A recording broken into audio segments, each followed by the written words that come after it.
January 22nd, 1945, began like a day that had lost all colour. A low, iron-grey sky pressed down on the snowbound ridges of the Ardennes, muffling sound and turning every breath into a thin ribbon of steam. Along a series of frost-choked logging paths west of the Siegfried Line, Lance Corporal Matthew "Matt" Keating moved with the weary precision of a man who had been on reconnaissance duty far too long. 25 years old, sharp-featured and tight-jawed from weeks of little sleep, he served with the 5th Royal Inniskilling Dragoon Guards, though for the past 48 hours he had been separated from his armoured squadron by a sudden German counter-thrust that cracked their lines like brittle glass. His small detachment, 5 men, had followed him through the woods since daybreak, boots crunching through the snow, muffled curses rising whenever a branch snapped underfoot. Matt raised a fist and froze. The others stopped instantly. Even the wind seemed to pause. A vibration rolled through the ground, faint, deliberate, heavy, then a second, and then it came, like distant thunder made of iron. Tank engines, not one, not two, multiple, German. Matt slid behind a fallen pine, pulled his binoculars free, and swallowed hard. Through the drifting veil of snow, he saw the unmistakable silhouettes breaking through the tree line across the valley. Long gun barrels, sloped armour, the hunchbacked outline of Panzer IVs, and the predatory shape of a panther bringing up the rear. 8 tanks, 3 trucks behind them, a mobile spearhead. And they weren't drifting, they were pushing with intent, heading straight toward the Hirschbach Cut, a natural funnel through the valley that led, uncomfortably, to the rear lines of the British positions. If they broke through, they wouldn't find dug-in armour waiting for them. They'd find medical units, resupply convoys, and a battalion of replacements barely 2 days off the train. Fresh boys, unprepared, unarmed except for rifles. They would stand no chance. Matt felt the cold punch inside his ribs. He turned to Corporal Fisher, the oldest in the group, his beard frozen with icicles. "Radio?" "Dead as yesterday," Fisher muttered. The set had been smashed by a falling tree limb during the storm the night before. They were alone, blind, unable to warn anyone. Matt made his decision with the calm brutality of wartime instinct. "All of you fall back. Follow the ridge. Make for HQ. Tell them armour is coming through Hirschbach." Fisher stared at him. "What about you?" Matt's breath left him in a cloud. "Someone has to slow them down. Even 5 minutes could save 1,000 lives." Murphy, the youngest, shook his head. "You can't stop tanks." Matt didn't argue. He simply said, "Go." And before they could talk him down, he slipped down the slope, moving toward the valley floor like a ghost disappearing into the trees. By the time he reached the lower clearing, snow had begun falling harder, thick flakes swirling sideways in the wind. An abandoned farmhouse leaned in a crippled posture at the valley's centre, roof half collapsed under old shell damage. Matt forced his way inside, boots crunching over shattered floorboards and rusted tools. He froze when he saw what lay scattered near the broken table. A crate of old engineer supplies, smoke pots, a full box of signal flares, a few torn satchels, some charcoal-stained canvas sheets, not weapons, but tools. And tools in the right hands could mimic far more dangerous things. He grabbed 3 smoke pots, heavy metal cylinders nearly the size of kettles, and strapped them to his belt with torn webbing. He stuffed flares into his greatcoat. Then he saw something leaning against the wall, a used Piat launcher, empty, but still intact enough to look like it could fire. He slung it over his shoulder. Deception, nerves, smoke, fear. These things could stop men long enough for steel to arrive. Outside, the engine rumble grew louder. Snow shifted and clattered from high branches. The first tank's outline entered the valley mouth, dark, heavy, snorting plumes of exhaust into the freezing air. Matt darted to the narrowest turn in the road, a stone bridge partially iced over, and dropped to his knees behind a cluster of logs. The valley was a choke point, the perfect place to blind a whole column, if you were mad enough to try. He ripped the fuse off the first smoke pot, lit it, and rolled it across the frozen road. It hissed, sputtered, then exploded into a billowing cloud of thick white smoke that clung to the cold like cotton. Within seconds, the bridge was swallowed. perfect. The lead panzer slowed. Its turret shifted, searching for threats. The commander's head popped from the cupola before disappearing again. Confusion. Good. Matt lit the second smoke pot and dragged it along the ditch, pulling a long, opaque curtain that blanked out the approach entirely. His eyes stung. The air tasted like chalk. He coughed hard, wiping his nose on his sleeve, then positioned the third pot behind the logs, creating a steady plume that looked, through fog, like the heat exhaust of a tank lying in wait. He could barely see. The German crews could see less. For several seconds, the valley trembled with indecision.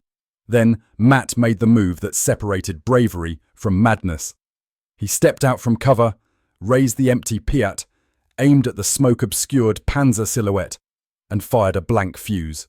The snap echoed like a real anti-tank shot. The lead Panzer stopped instantly. Inside, he heard muffled shouts. Commands barked. Metal clanged. The column froze like animals sensing a snare. Matt dashed left, half blind, and lobbed a handful of pebbles against a sheet of old metal, producing the rat-tat of machine gun ricochet. A feint, enough to make the Germans think infantry were hidden in the fog. The second Panzer adjusted its angle, just a few feet, but on icy terrain, a few feet meant everything. Its track hit a sloped patch of compacted snow and skidded. The whole tank lurched sideways, treads clawing uselessly before the 25-ton monster slid directly into a drainage ditch beside the bridge. A mechanical scream tore through the air as gears strained and froze. The truck behind it braked too sharply and slammed into the rear plate with a metallic crunch. German infantry spilled from its sides, shouting into the white void, rifles raised, unable to see more than an arm's length. Matt's heart hammered. He wasn't a one-man army. He wasn't a hero. He was a man buying time with trickery and lungs full of smoke. He sprinted again, boots sliding on the icy road. Behind the logs, he retrieved another flare, lit it, and fired it through the smoke canopy. It burst scarlet above the trees, an unmistakable sign of enemy armour spotted for any British gun crews scanning the horizon. All he needed was a single pair of eyes to see it, but until then, he had to survive. He rolled behind a broken chimney stack just as the Germans opened fire blindly into the fog. Machine guns lit up the smoke with golden streaks. Bullets ripped bark off nearby trees. One slammed so close to his knee, it showered him with frozen earth. He jammed a hand into the snow, steadied his breathing, and waited. The tanks revved, metal groaning like animals in pain. The entire column was disoriented, stuck in a bowl of white blindness. Matt stayed low, calculating. If he lit the remaining flares too quickly, he'd give away his position. If he waited too long, the Germans might charge forward through the fog and crush him before seeing the ambush that wasn't there. He pulled out another smoke pot, fingers trembling, and whispered to himself through clenched teeth as he lit it. Hold. Just hold a bit longer. The valley swallowed the new cloud hungrily.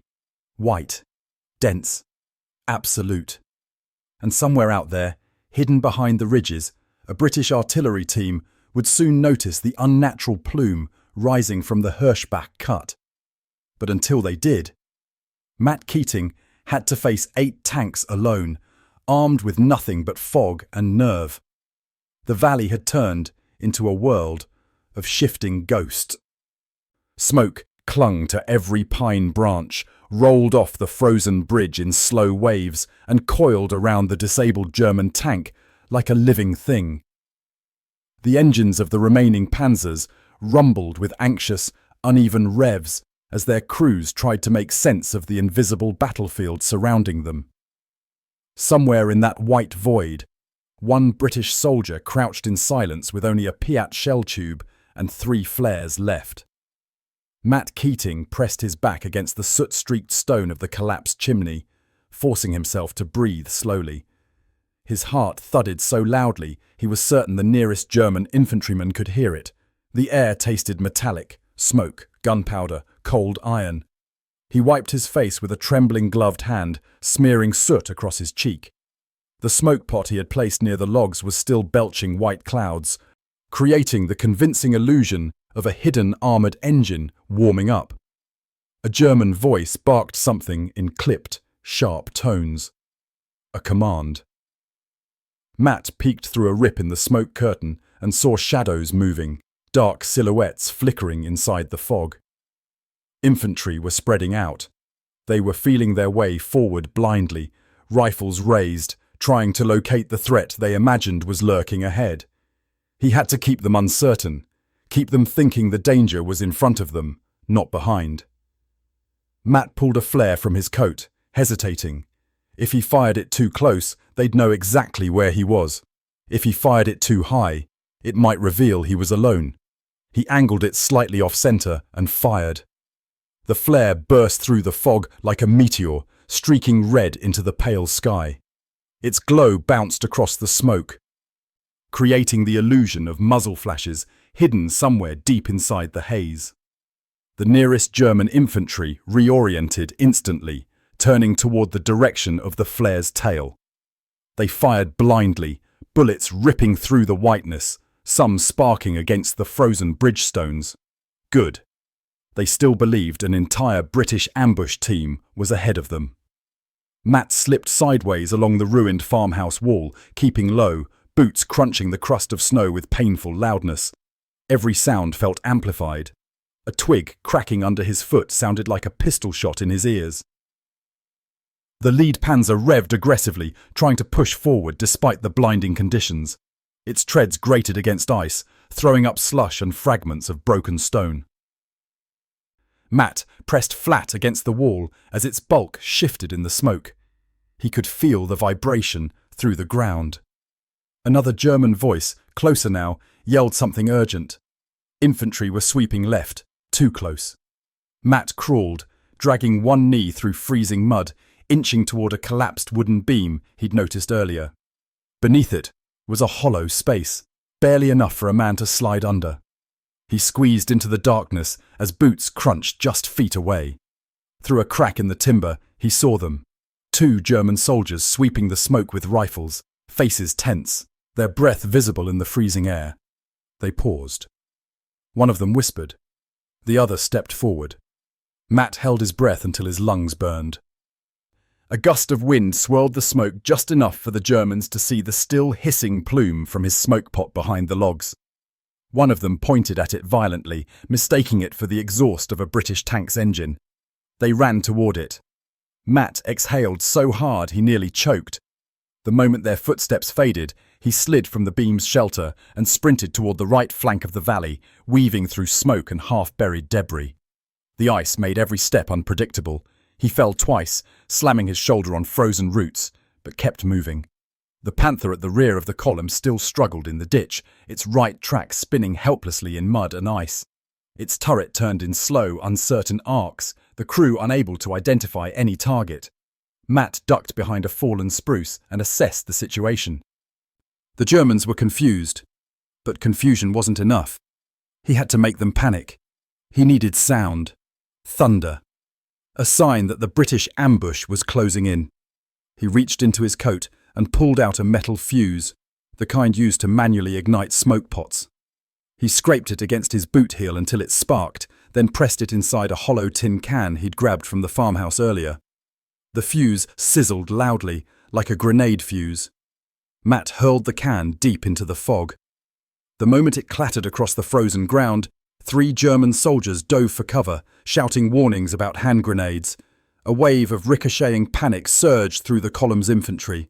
One man fired straight into the smoke, his bullet striking the side of the disabled Panzer with a sharp metallic ping. The tank's gunner reacted instantly and fired a round blindly into the mist. The shell slammed into a pine tree 10 meters from Matt, exploding into a shower of splinters and snow. He shielded his face as a branch the size of his arm smashed into the ground beside him. The German tank had just fired at its own men. The panic deepened. Inside the fog, more infantry began shouting, some in confusion, some in pain from the tree burst. Officers tried to regain control, but every command was smothered by the fog. Every voice bounced back twisted and muffled. Matt forced himself to stay calm. He had bought minutes, but he still needed the artillery to find him. He scanned the sky through gaps in the smoke. Nothing, only grey. He needed one more flare, one that couldn't be mistaken. He crawled to the bridge, dangerously close to the lead Panzer, and lay flat on his stomach. The Panzer's commander was yelling from inside, his voice echoing off steel. Matt heard tank treads shifting, metal grinding, and the clunk of gears preparing to push forward despite the blindness. If that tank moved, it would crush him. He gripped the flare, angled it straight upward, closed his eyes, and fired. The flare punched through the fog like a spear of red lightning, shooting high above the valley. It burned brilliantly against the dull sky, visible from miles away. Matt pressed his face against the frozen ground, praying for the British gunners along the far ridge to see it. He didn't have to wait long. 5 seconds. 10. Then came the distant thunder, deep, rolling, unmistakable. Artillery. Matt's jaw clenched. His stomach tightened.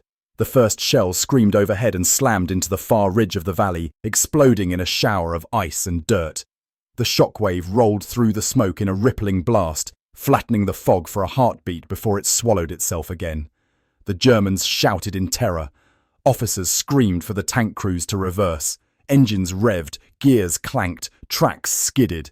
Matt scrambled behind a rock outcrop just as the second artillery round hit the center of the column, smashing into one of the trucks. The explosion tore through the vehicle, sending fiery fragments spinning through the fog. The burning fuel lit the smoke from within, turning parts of it orange like a ghostly inferno. The valley became a hellscape of light and shadow. Matt ducked. As a third shell landed so close, the shockwave lifted him off the ground. Snow and grit rained over him. The Panther in the ditch tried desperately to reverse but only dug itself deeper. Its engine howled like a wounded animal.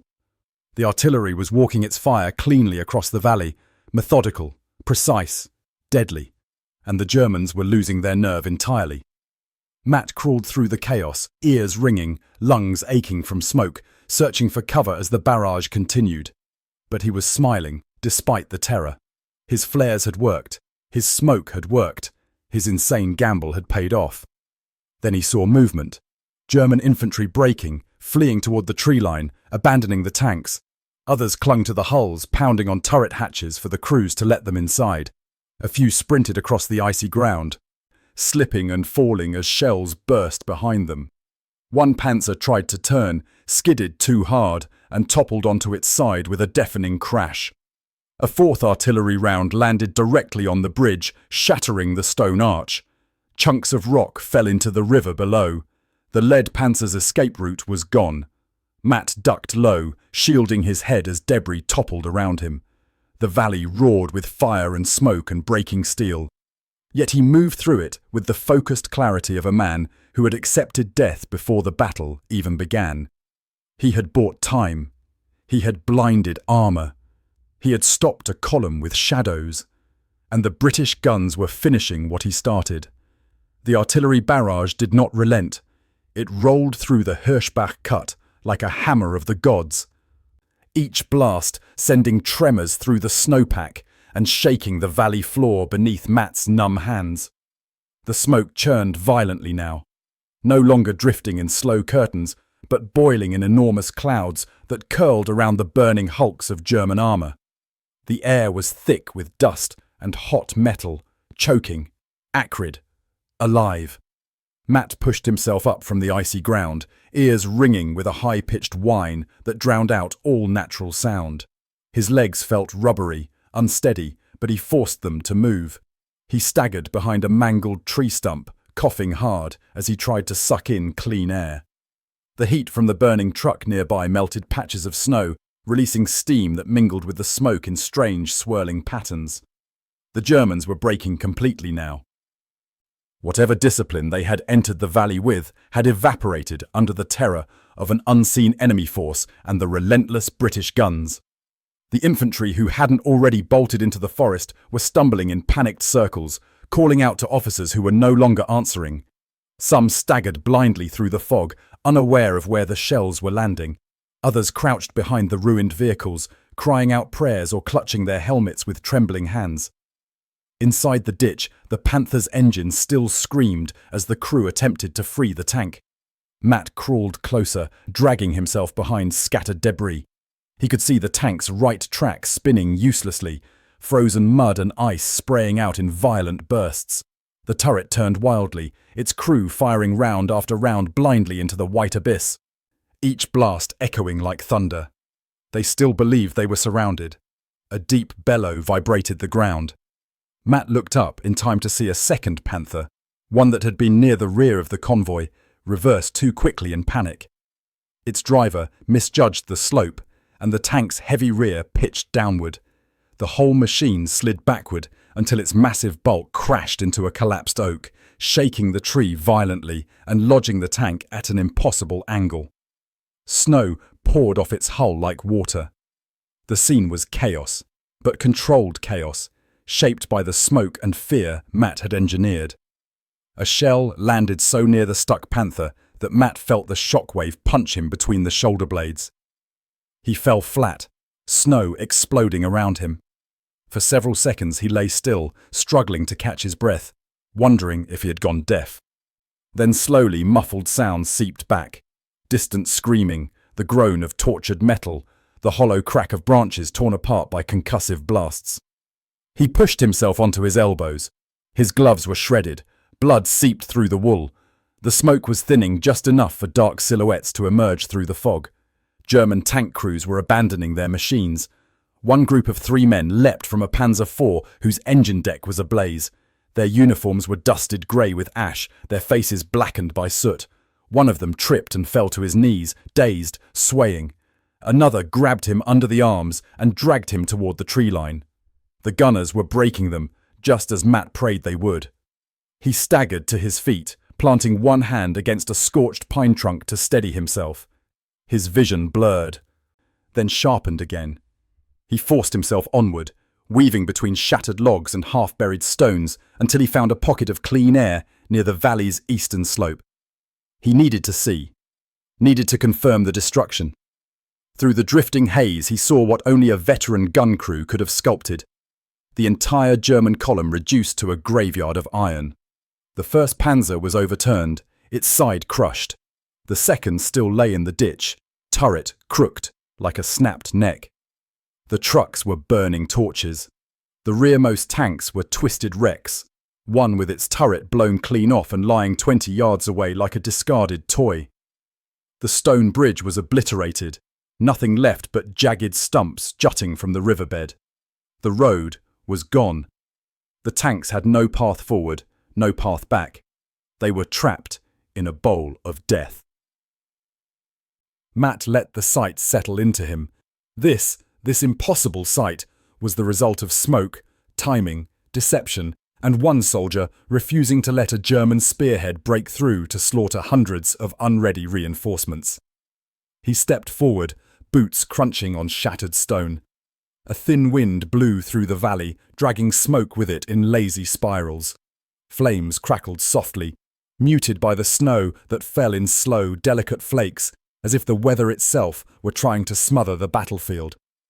And in that quiet, Matt finally heard voices behind him. English voices. He spun, dizzy from pain and exhaustion. Through the thinning fog, a British forward observer team emerged. A lieutenant in a snow-dusted greatcoat stared at the destruction with wide, disbelieving eyes. Several gunners followed behind him, stepping slowly as though uncertain what they were seeing.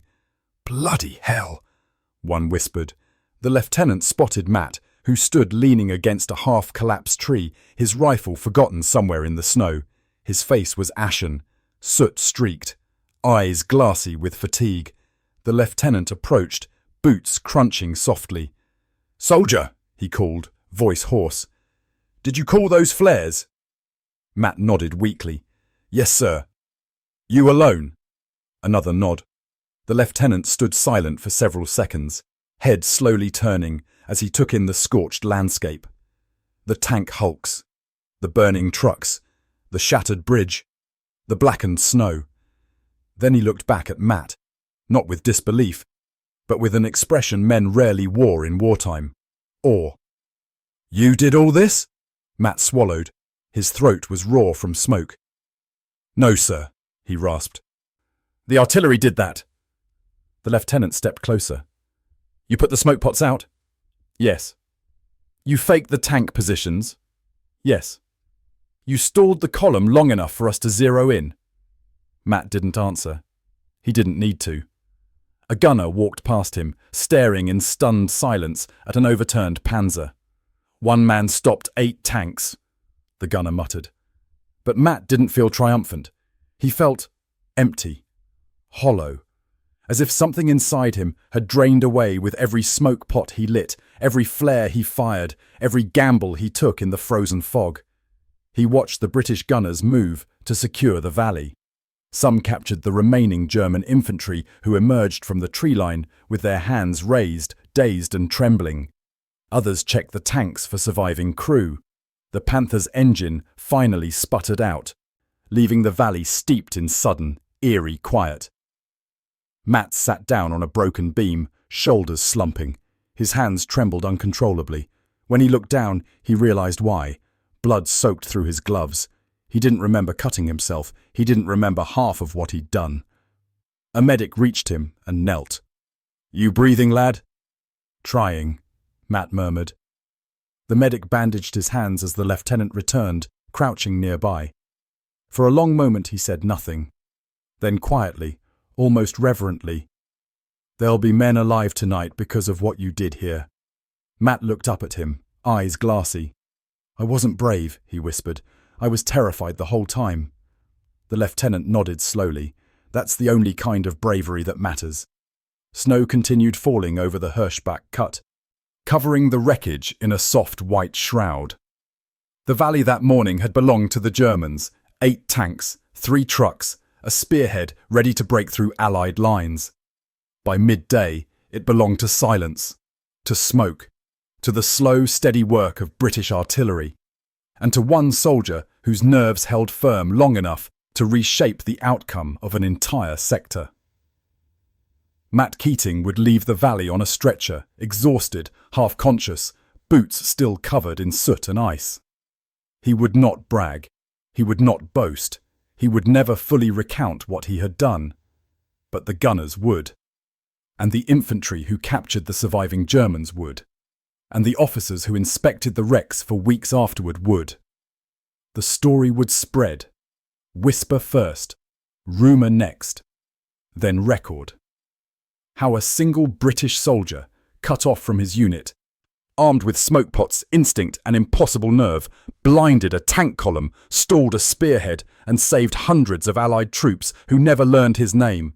How a valley of iron was stopped by fog. How one man fought an army. Not by firing a weapon, but by making the enemy afraid of shadows he invented.